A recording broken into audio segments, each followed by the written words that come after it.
What's going on, y'all? Good morning, good morning, good morning, and welcome to another episode of Common Sense Reactions. You already know what it is, man. Today, we just gonna deal with a little bit of news. I saw the UK got some riots going on, so we gonna check it out, see what they going crazy over, cause you know, UK niggas love to. My bad. I got the 2 volumes on right now. I just woke up, y'all. I told you this shit's rough. This shit's rough, man. Erupting in the United Kingdom with riots over immigration, far-right and immigrant protesters clashing in the streets, quite literally. Let's go ahead and put some of the video our team assembled here. This is just some examples of what's been happening. I will tell everybody how this all kicked off, but in the meantime, what you're watching here is a group of protesters surround a Holiday Inn Express. That hotel allegedly was holding... What did they do? He's about to say, but I'm like, damn, like, y'all got beef for Holiday Inn. Asylum seekers that have been coming to Great Britain. This then erupted into literal street violence with flags and others. Oh, these niggas are jumping on cars and shit and breaking windows and stuff because what?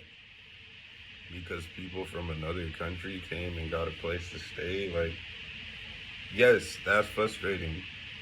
That's frustrating, especially if your families are struggling or your families are going through damn near homeless situations and nobody's helping you out and nobody's like, doing nothing for your peoples. Yes, it's frustrating, bro. But the answer is not like victimizing people who are already victimized. Like, this is pussy shit, right? I'll tell you why. Because like the real issue is your government.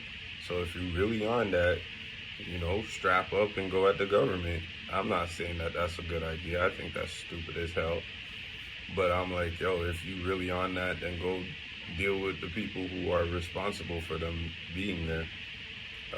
But you're victimizing people who are already victimized because they're coming to that country because their country's fucked up. Like, how does that make sense? Like, you people are trash. So-called English Defense League and protesters. You then simultaneously saw activated immigrant protesters who took to the streets. There you go. You can see that in front of you. What I'm noticing is I'm not seeing any black faces in this crowd, bro. Most likely because we can identify with that immigrant struggle in these countries like the UK and, Canada and stuff like that. I think America's a little bit different. Like, I think if this was happening in America, you'd probably see a couple black people in there because black people have been here for so long. But in countries like the UK and Canada, like, most of us are first, second, maximum third generation blacks in Canada. Like, you know what I mean? Like, I'm a second generation. My parents are both from another country. You know what I mean? Like, most of the people that you meet out there will be like that. My kids are third generation. Now, by the time it gets to my great-grandkids, like, you know what I mean? You'll be dealing with, like, 5 generations of Canadians or whatever it is. So things are changing, obviously, gradually over time. But these countries have always been, like, white countries. Like, UK has always been a white country except for immigration. Canada has always been a white country except for immigration. There's one place in Canada that is actually different, and that's Halifax. Halifax is where all the runaway slaves went to. So the black people in that part of Canada actually have a different culture. They have a different accent. They sound like Americans, like Southern Americans. Well, not Southern. More so, they kind of sound like East Coast Americans, like New Yorker-ish, with a little bit of South. Like, it's kind of a weird mix there. It's almost like Chicago, like, you know what I mean? It's East Coast, but it's not. It's like, it has like both elements. You could hear the southern influence and shit. But those are the only people in Canada that have like hundreds of years of heritage in Canada as black people.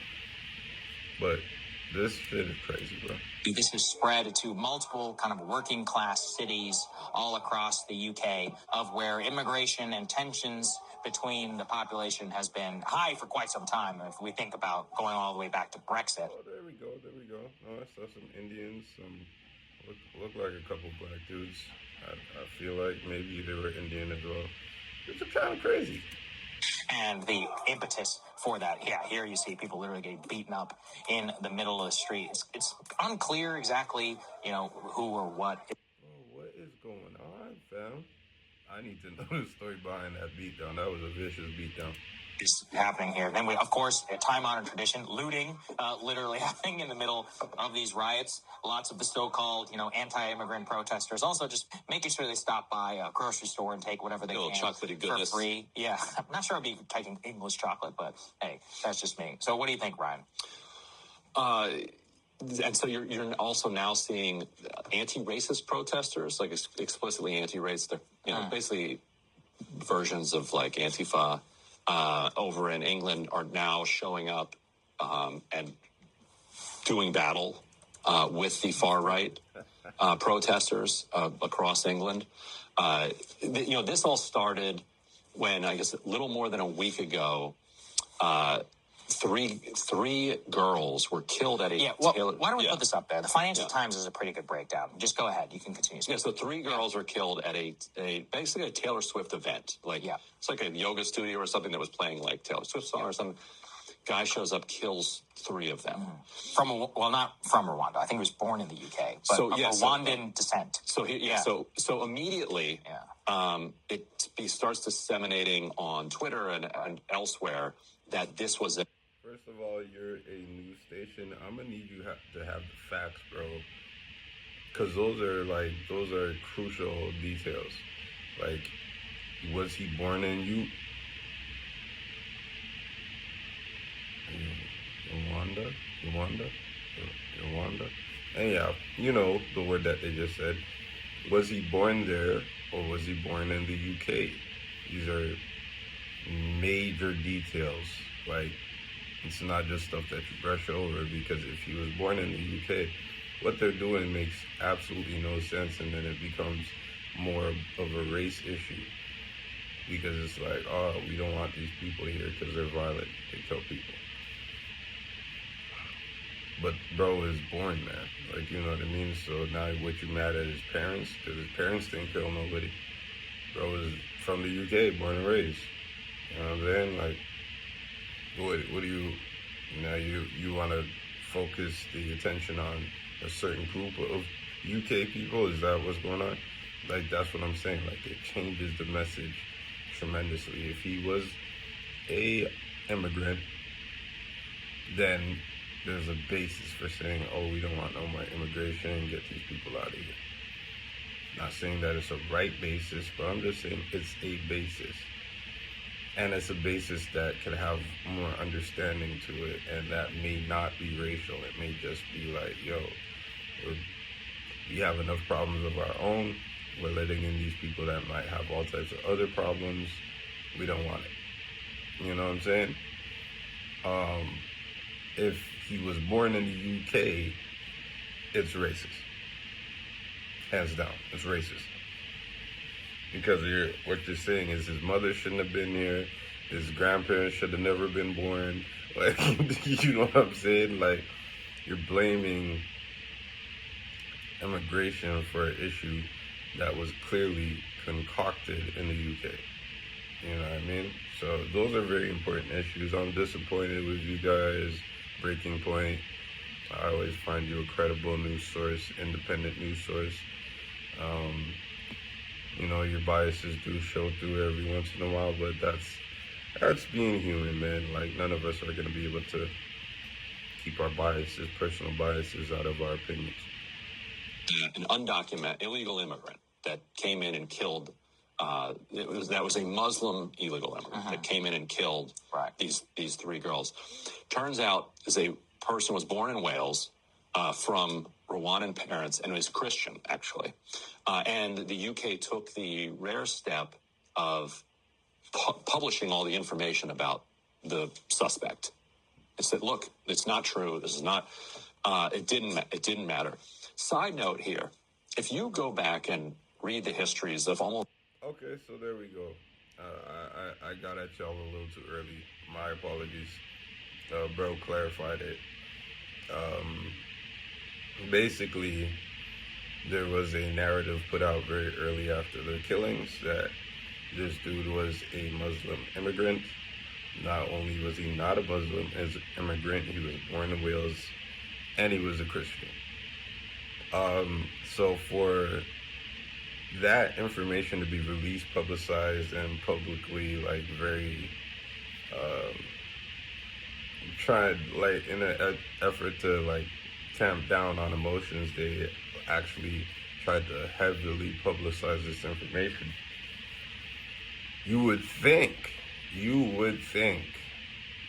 that this would calm people down, but it didn't. And this is what I was talking about yesterday with the same situation with,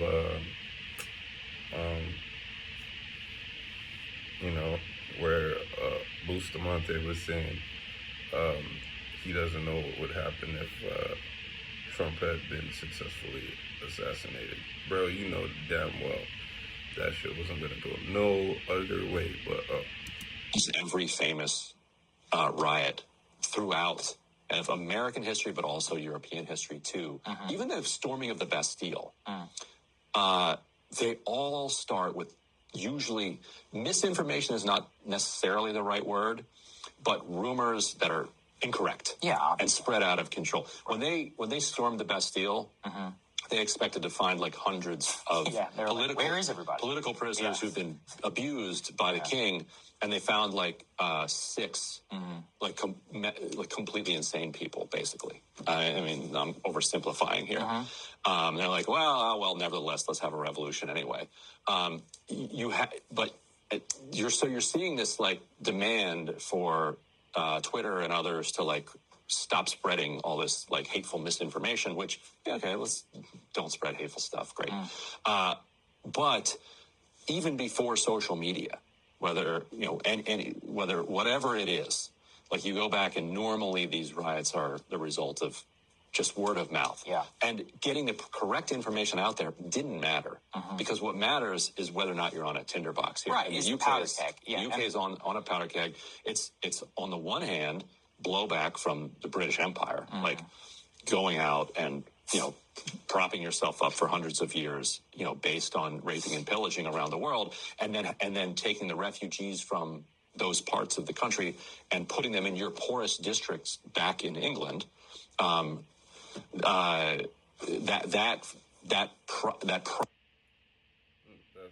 the case in America. You know what I mean? The UK is not unique in that aspect. It's just it's a playbook that multiple countries of power follow. Process is kind of playing itself out without British imperial power anymore. Yeah, it's a very odd situation. And there's also an economic thing to consider here, is a lot of Americans don't understand how poor British people actually are. British people's GDP per capita is lower than the state of Mississippi. If they were a state in the U.S., they'd be the 51st poorest state. Well, everybody thinks about London. It's like, well, yeah, that's where the financial and rich elite live, where the king and the queen. The rest of the country is like global elite. Yeah, if you've ever actually spent time in real England, UK, Scotland, not in the major cities, it's a very poor country. You actually see some of that. Like, how can you be an empire for so long? Well, I can, as you know, there's nothing I love more than dunking on Europeans. That said, if we got back to this, the real, and I think... Better be careful, man. Better be careful. America's an amazing and great and tremendous country, a country that I love, and it's my second home. But it's on the decline. You know what I mean? There's a lot of issues happening in this country that are threatening to tear it apart. So before you go dunking on the dunking on Europe, as you say, you better be careful that you don't end up being next. And somebody in Australia somewhere gonna be dunking their nuts on your head top talking about, you see what happened in America. Shit ain't happening over here. You feel me? Like, I don't take too much pride in it. You know what I mean? But I could believe that because obviously there was a reason for my mom's family to leave the UK and look for a better life, look for a better living, and Canada is where they came to. You know what I'm saying? So I'm sure shit was rough out there, you know.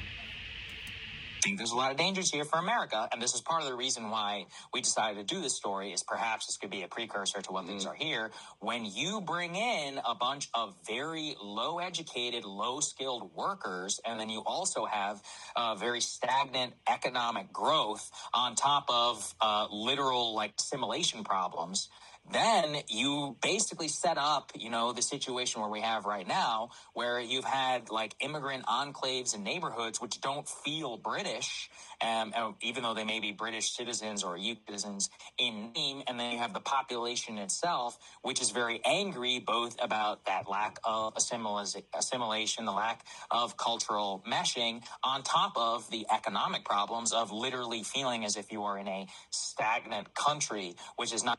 This is only a problem. This is only a problem. Y'all need to study Canada, bro, for real. This is only a problem in y'all countries where you expect assimilation. Why do you expect that? Why do you expect the person to give up everything about their identity to start identifying with your culture just so that you could feel comfortable? That doesn't make any sense. I'm sorry. Like, we enjoy certain foods. We enjoy certain music. We enjoy certain ways of speaking. We don't have to assimilate to be one of you. Like, all we have to do is say we love this country and rock with it. Support the system, support the whatever. Like, you know what I mean? Support the people, support whatever's going on. Now, if the people are coming over here and they're doing things to disrupt the society in an integral way, like, that's different. Like, you know what I mean? But if all they want to do is come worship their own religion privately in their own churches, have their own private little music festivals where they get to enjoy their own culture, set up their own personal little restaurants, like, what is that? How is that disrupting you? All it is adding to your diversity and your intrigue. The reason why you have so much different kinds of foods and like things to experience in America is because of different cultures. So I'm not really understanding. Maybe I haven't given him enough time to clarify. But bro is irritating to me because he's clearly Indian. And you have all of these strong ass positions. It's like, bro, if somebody comes down and tells you, go back to your mother's country, you're going to be upset. Like, tells your mom to stop making dal or whatever the hell Indians eat and shit like that. Like, no disrespect. Like, I just don't know the food. You know what I'm saying? I've never been in an Indian food like that. And I know people love Indian food over here. So what are you talking about exactly? People shouldn't worship their own religion. Like, when they come here, they should become Christian. Like, what are you talking about exactly? It's weird. Delivered for you for quite some time. And that's where I think a powder keg comes from more than anything, is the lack. And then what Christianity are you supposed to join? Are you supposed to be Presbyterian? Are you supposed to be Seventh-day Adventist? Are you supposed to be Baptist? Or does it not matter as long as you believe in Jesus? I don't know. It's weird. Of outlook, of growth, and of potential in the UK. And if we think about the economic situation now going into this, these people were crushed by energy prices after the war in Ukraine. Obviously, Brexit, even though I supported Brexit, Brexit turned out to be kind of a nightmare just in terms of the execution of that. The economic prospects of the country, part of the reason that they took it out on the Conservative Party is they're like, hey, you guys are just bandits for the rich. And so they're giving the Labour Party, this massive victory that it's had. But the Labour victory does not paper over the social tensions which have been brewing now in the UK for quite some time. We've seen stuff like this pop off in Ireland too. I don't think it's an accident that it happens at a time of economic stagnation and frankly, like decades of mismanagement of their own immigration policy. Look, they're another country. They can do whatever they want. I'm just saying I wouldn't personally have done it the way that they did. Yeah. And the Conservative government did not actually even restrict immigration. Yeah, that was a huge thing with Nigel Farage and with a lot of the UK rightists is that they were like, why exactly should we support conservatives? You guys are not even, restricting immigration. Because remember, their asylum situation, too, is very different. I mean, we have major border problems here with Venezuela and all the people coming from basically everywhere all across South America, on top of anybody who can buy a plane ticket to Mexico. But, they also have had now, a 10-year sustained asylum nightmare with the Syrian civil war, with Afghans, the whole Germany situation in 2015, and they've had major flare-ups. And this was a major contribution, literally, to Brexit, was not wanting to be party to EU refugee policy. So I think that what this sets up is, we saw the death of the Conservative Party and that kind of liberal immigration policy. That's over. Now, though, and this is something funny, I think that the Euro rightists have significantly overplayed their hand because they don't have free speech in England. In England, the major commentators are all calling for Tommy Robinson, who's the former head of the Defense League. He's kind of the one, he's like the king far right, of the protesters. He's not even in the country right now. But if we see how the government is responding to this, this is one of the biggest surveillance states in the world, GCHQ, and they have literally no First Amendment, no freedom of speech. All the leading European columnists are calling for his deplatforming off Twitter and for his prosecution. They're going to throw him in jail. I genuinely, I don't think he should ever return to England. Like, he is going to prison 100%. And over there with their home office, they don't even need a pretext. They can just imprison you forever. Starmer alluded to it. Let's get to that. So we have a statement here from the Prime Minister, Keir Starmer. Let's take a listen to what he had to say. I had a COBRA meeting this morning, which was an opportunity that I took to thank the police for their work over the last few days, to express my support for the police officers who have been injured and the communities impacted by this mindless thuggery. For a number of actions that came out of the meeting, the first mindless thuggery. is we will have a standing army of specialist officers, public duty officers, so that we'll have enough officers to deal with this where we need them. The second is we'll ramp up criminal justice. There have already been hundreds of arrests. Some have appeared in court this morning. I've asked for early consideration of the earliest naming and identification of those involved in the process, who will feel the full force of the law. And thirdly, I've been absolutely clear that the criminal law applies online as well as offline, and I'm assured that that's the approach that is being taken. So you saw a little bit of that already. I mean, I think you have quite literally the Labour government in a supermajority in power. Then you've got one of the most oppressive governments in Europe when they want to be. And you don't have to ask me. It's funny. Ask the Islamic population of England what it was like in 2006. Yeah. They can throw your ass in prison, or they can put you under house arrest for no reason and place you under surveillance. And they can even revoke your citizenship if they want to with no trial, as they have done on multiple occasions. So I think they're going to have... The UK is a savage place, bro. Damn, bro. See, before you complain about your country, you need to learn some things about other people's countries, you know what I'm saying? That doesn't mean you don't press for change in your own country, but it means you can kind of develop a sense of appreciation for what you do have. You know what I mean?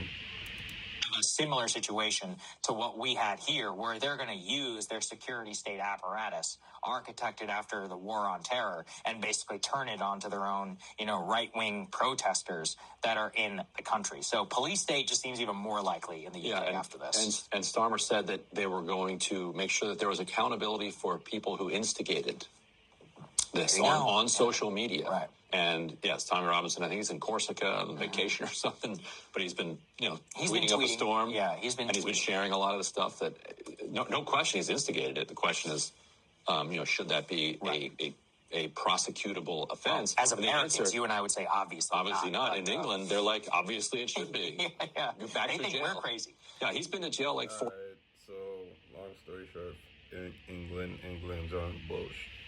And we not with England. I do want to go visit one day just to see what it's like. My mother's from there, so I would love to go experience it one day. But yeah, long story short, that's it, man. We ain't gonna go too much into that. They ain't doing too much more talking about the riots. It's a wrap, but you already know who it is. It's your boy Sense. Please make sure you hit like, comment, and subscribe. I'm out.